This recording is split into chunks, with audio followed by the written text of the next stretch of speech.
দর্শক, আপনারা দেখছেন জনপ্রিয় অনলাইন গণমাধ্যম e24live.com এবং এই গণমাধ্যমের জনপ্রিয় টক শো তাজবীর সজীব শুনতে চাই। দর্শক, আমি তাজবীর সজীব, পেশায় শিক্ষক, লেখক এবং গণমাধ্যম কর্মী। আমাদের সাথে আজকে যিনি আছেন সেটা বলার আগে বলে নিয়ে আজকে আমরা কোন টপিকে কথা বলবো। আমরা কথা বলবো আমাদের পাশের যে দেশ রাষ্ট্র তাদের নিয়ে, তাদের সাথে আমাদের সম্পর্কের রসায়ন নিয়ে। আমরা যদি সুন্দর করে বলি আলোচনার টপিক ভারত বাংলাদেশ সম্পর্কের রসায়ন। এই রসায়নকে মূল্যায়ন করতে আমাদের মাঝে আজকে এসেছেন আবারও মঞ্জুর এরশাদ খান। উনি পেশায় শিক্ষক, লেখক এবং সমাজকর্মী। চলেন আমরা সরাসরি তার সাথে কথোপকথনে চলে যাই। মঞ্জুর এরশাদ ভাই, কেমন আছেন? আছি, ভালো আছি, আলহামদুলিল্লাহ। আচ্ছা, আমরা সরাসরি যে প্রশ্নে চলে যাই। আমাদের তো পাশের দেশ ভারত, ভারতের সাথে আমাদের যে সম্পর্ক এখন রসায়ন, কিভাবে দেখছেন? সম্পর্ক কোথায় ছিল, এখন কোথায় আছে? ধন্যবাদ তাজবীর সজীব ভাই, আমাকে আবারও আপনাদের শোতে আমন্ত্রণ জানানোর জন্য। সেজন্য আপনাকে এবং BD24 লাইভ কে ধন্যবাদ জানাচ্ছি, কৃতজ্ঞতা প্রকাশ করছি। ভারত আমাদের সবচেয়ে নিকট প্রতিবেশী এবং বৃহৎ প্রতিবেশী, এবং ভারত বাংলাদেশ সম্পর্ক মানে স্বাধীনতার পর থেকে বিভিন্ন পর্যায়ে চলেছে, কখনো ভালো হয়েছে, কখনো খারাপ হয়েছে। তবে আমার দৃষ্টিতে গত 5ই আগস্ট বাংলাদেশে ছাত্র জনতার ঐতিহাসিক গণঅভ্যুত্থানের পরে ভারত বাংলাদেশ সম্পর্ক একটা বিরাট রকমের ছন্দপতনের ভিতর দিয়ে যাচ্ছে। বিশেষ করে গত 15 বছর আওয়ামী লীগের শাসনামলে ভারত বাংলাদেশ সম্পর্ক যে জায়গায় ছিল সেই জায়গা থেকে আমি মনে করি যে একেবারে একটা অপোজিট, 180 ডিগ্রি একটা অপোজিট। মানে তারা কি আসলে অন্যায় কিছু চাচ্ছিল, পাচ্ছিল, এখন পাচ্ছে না, তাই আমাদের সাথে সম্পর্কটা ভালো রাখছে না, এরকম কিছু কি? তবে ব্যাপারটা ঠিক ওই রকমই। বিশেষ করে আমার যেটা বিশ্লেষণ সেটা হচ্ছে ভারত বাংলাদেশ সম্পর্কের সাম্প্রতিক যে টানাপোড়েন বা কূটনৈতিক যে টানাপোড়েন, এর পিছনে বাংলাদেশের যতটা দায়ী, বাংলাদেশ যতটা দায়ী, তার চেয়ে আমার কাছে মনে হয় যে ভারত ততটা দায়ী। ভারত কেন দায়ী? কারণ এই সম্পর্কের টানাপোড়েনের বিষয়টা ভারতের দ্বারাই সূচিত হয়েছে। কিভাবে? যেমন আমরা যদি মানে ব্ল্যাক এন্ড হোয়াইট দেখতে চাই, তাহলে টানাপোড়েনটা কিরকম হয়েছে? টানাপোড়েনটা শুরু হয়েছে মূলত আগে বাংলাদেশ ভারত সম্পর্কের একটা অন্যতম ক্ষেত্র হচ্ছে মানে অবাধ যাতায়াত, ভিসা। এবং বাংলাদেশ থেকে আপনি জানেন যে ভারতে একটা বিরাট সংখ্যক মানুষ বিশেষ করে চিকিৎসার উদ্দেশ্যে যায়, এবং যেটাকে মেডিকেল ট্যুরিজম বলে। এবং বাংলাদেশ থেকে ভারত একটা বড় অঙ্কের রেভিনিউ পায়, এবং সেটা $15 বিলিয়ন কাছাকাছি। তো সেই জায়গা থেকে কিন্তু কোনো কারণ ছাড়াই বাংলাদেশ এই পট পরিবর্তন, ভারত এই পট পরিবর্তনের পরে তারা একতরফা ভিসা বন্ধ করে দিয়েছে। সেটা কেন বন্ধ করে দিয়েছে তার কোনো ব্যাখ্যা কিন্তু তারা ব্যাখ্যা দেয়নি। 2 নম্বর হচ্ছে বাংলাদেশের যে অন্তর্বর্তীকালীন সরকার দায়িত্ব নিয়েছে, শুরু থেকেই ভারতের যে পররাষ্ট্র মন্ত্রণালয় বা ভারতের বৈদেশিক সম্পর্ক যারা রক্ষা করে কর্তা ব্যক্তিরা, তারা কিন্তু এই সরকারকে একটা খুব হালকা অভিনন্দন জানালেও প্রকৃতপক্ষে আমার কাছে মনে হচ্ছে তারা অন্তর্বর্তী সরকারকে ওইভাবে তারা গ্রহণ করেনি বা ওইভাবে স্বীকৃতি দেয়নি। সেটা সেই জায়গায় কিন্তু বাংলাদেশের কোনো নাই, মানে সীমাবদ্ধতা নেই। এটা কিন্তু ভারতের তরফে একটা সীমাবদ্ধতা। বুঝে ফেলেছে আগে যা পাচ্ছিলাম, যা চাচ্ছিলাম, যা খাচ্ছিলাম তা পাবো না। সেটা তো বটেই, সেটা তো অবশ্যই। আচ্ছা, আমি সরাসরি আরেকটা কোশ্চেনে যেতে চাই। ভারতের মিডিয়া ও জনমনে বাংলাদেশ বিরোধী যে মনোভাব দেখতে পাচ্ছেন, এটা কেন হচ্ছে? বাংলাদেশি মিডিয়াগুলো মানে ভারতের মিডিয়াগুলো বাংলাদেশকে ধুয়ে ফেলছে, একদম খেয়ে ফেলছে, কেন? এটা আমার কাছে খুবই মানে সারপ্রাইজিং লেগেছে। মানে এটা কি প্রোপাগান্ডা ভারতের সরকারের? এটা আপনার আগের যে প্রশ্ন যেটা আপনি করেছেন যে সম্পর্কের রসায়নটা এই যে এত ডাউন হয়ে গেল, আপস থেকে ডাউন, এর কারণ কি এটা যে বিগত সরকারের সময় ভারত প্রতিবেশী রাষ্ট্র হিসেবে যেসব সুযোগ সুবিধা বাংলাদেশ থেকে নিত, সেটা আর পাবে না সেই আশঙ্কায়, আমার তো মনে হয় তাই। তার মানে কি এটা কি অ্যাসাইন করা গণমাধ্যমগুলোকে? কারণ গণমাধ্যমগুলো তো স্বাধীন হওয়ার কথা, গণমাধ্যম আসলে সরকারের অ্যাসাইন করা হবে কেন? আপনি যদি টিআরপি বাড়ানোর জন্য? আপনি যদি ভারতীয় গণমাধ্যমের দিকে লক্ষ্য করেন তাহলে দেখবেন যে ভারতীয় গণমাধ্যমের একটা বড় অংশ কিন্তু সে দেশের সরকার এবং ক্ষমতাসীন রাজনৈতিক দলকে তোষণ করে চলে, এবং তাদের কিন্তু একটা খুব চটকদার নাম আছে, গদি মিডিয়া। মূলত গদি মিডিয়াই, তার মানে মোদি থেকে গদি, হ্যাঁ গদি মানে ক্ষমতাসীন আর কি। গদি মিডিয়াই মূলত বাংলাদেশ বিরোধী নানা অপপ্রচার করছে, বিভিন্ন প্রপাগান্ডা ছড়াচ্ছে। বিশেষ করে আমরা একটা চ্যানেলের কথা বলতে পারি, রিপাবলিক টিভি, এটা পশ্চিমবঙ্গ ভিত্তিক একটা টেলিভিশন চ্যানেল বাংলা। সেখানে হেন কোনো অপপ্রচার নেই বাংলাদেশ নিয়ে, সেটা করছেন, এবং সাংবাদিকতার কোনো নীতি নৈতিকতা তারা মানে বলে আমার মনে হয় না। তো সেই জায়গা থেকে এটা একটা কারণ যে বাংলাদেশে তাদের স্বার্থ রক্ষা করবে এরকম কোন সরকার আর নেই, এইটা তারা বুঝতে পেরেই তারা সম্ভবত এরকম একটা প্রতিহিংসামূলক একটা নীতি নিয়েছে। এবং এই যে মিডিয়াগুলো যে এরকম অপপ্রচার প্রপাগান্ডা করছে, এতে ভারতের ক্ষমতাসীন দলের যে কোনো সায় নেই, এটা কিন্তু আমরা নিশ্চিতভাবে বলতে পারি।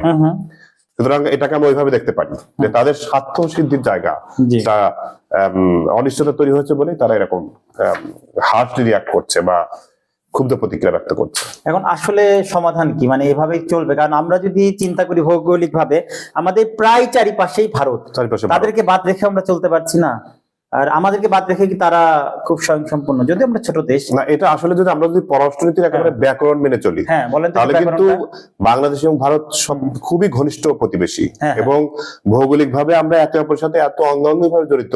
এবং একটা কথাই তো আছে যে আপনি বন্ধু পাল্টাতে পারেন কিন্তু প্রতিবেশী কিন্তু আপনি পাল্টাতে পারেন না। সুতরাং ভারত বাংলাদেশ সম্পর্কটাকে আমি বর্ণনা করবো যে এটা এক ধরনের সিম্বায়োটিক সম্পর্ক, অর্থাৎ ভারতকে বাংলাদেশ ছাড়া চলবে না, বাংলাদেশকে কিন্তু ভারত ছাড়া চলবে না। ভারত কেন চলবে না? ভারত এত বড় একটা রাষ্ট্র, 140 কোটি মানুষ, হ্যাঁ, ভৌগোলিক ভাবে কত বড়। না, এখানে ক্ষমতায়ন যদি আপনি ধরেন, বৈশ্বিক ক্ষমতায়ন তাদের অনেক, সেক্ষেত্রে বাংলাদেশের মতো ছোট একটা দেশকে যদি তারা ছেড়ে দিল, বাদ তর্কের ক্ষেত্রে এটা বলা যায়। কিন্তু তাজুর একটা কথা আমি আপনাকে বলি, সেটা হচ্ছে যে আমি উত্তর খোঁজার জন্য প্রশ্ন করা, কোন একটা দেশের দায়িত্বশীল সরকার, আমরা ধরে নিই যে ভারতে একটা দায়িত্বশীল সরকার আছে, বাংলাদেশে একটা দায়িত্বশীল সরকার আছে, সেই দায়িত্বশীল সরকারের পররাষ্ট্রনীতির মূল লক্ষ্য কি? শুধু বাংলাদেশ ভারতের ক্ষেত্রে না, সব দেশের ক্ষেত্রেই জাতীয় স্বার্থের সুরক্ষা করা, এবং সবচেয়ে বেশি কতভাবে তাদের জাতীয় স্বার্থকে তারা সুরক্ষিত করতে পারবে।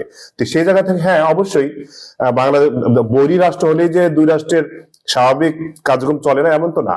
ইউক্রেন রাশিয়া তো দুইটি দেশ যুদ্ধে লিপ্ত, কিন্তু ভালো চলছে না তো, সেটাই মানে চলবে কিন্তু ভালো চলবে। আমরা ছাড়া ভারতের কোনো ক্ষতি আছে কিনা? ডেফিনেটলি আছে, ডেফিনেটলি আছে। আপনি যেমন বললেন যে বাংলাদেশ ভৌগোলিক ভাবে ভারতের চারদিক থেকে মানে করা, মানে ঘেরা, একইভাবে ভারতের জাতীয় নিরাপত্তার জন্য সবচেয়ে গুরুত্বপূর্ণ যে অংশ, এটাকে আমরা বলি উত্তর পূর্বাঞ্চল। আচ্ছা, আপনি পাকিস্তানকে সেভেন সিস্টার বলি, সেটাও কিন্তু বাংলাদেশ দ্বারা রাইট। আর পাকিস্তানের সাথে কিন্তু ভারতের সম্পর্কের রসায়ন ভালো না।